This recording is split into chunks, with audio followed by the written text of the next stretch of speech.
इंशाल्लाह कल हमारा 2 बजे यहाँ पे कबूतर चौक के ऊपर इंशाल्लाह जो हमारा मैंडेट चोरी हुआ है पूरे पाकिस्तान में,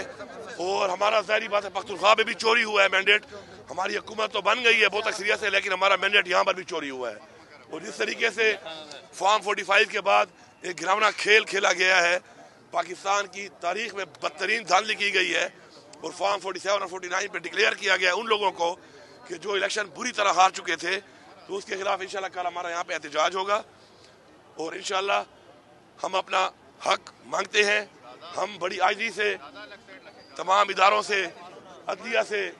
चीफ जस्टिस, सुप्रीम कोर्ट से, इलेक्शन कमीशन से, तो हमें उम्मीद इसलिए नहीं है कि उनका आईनी तौर पे जो फ़र्ज था कि उन्होंने फ्री एंड फेयर इलेक्शन कराना है, तो उन्होंने वो नहीं कराया। और मेरे ख्याल में चीफ इलेक्शन कमीशनर को तो इस्तीफ़ा दे देना चाहिए, और हमारे जो अदलिया है उनको एक्शन लेना चाहिए उनके खिलाफ, क्योंकि उन्होंने आइन से गद्दारी की है और अपना आइनी फ़र्ज सिर्फ ये नहीं कि पूरा नहीं किया, बल्कि उसको बार बार वायलेट कर रहे हैं। जिस तरह आप देखें आप कि हमारी जो रिजर्व सीट थी, अब रिजर्व सीट का एक रेशो के मुताबिक कोटा होता है हर उस पार्टी का कि जिसके लोग वोट हासिल करते हैं।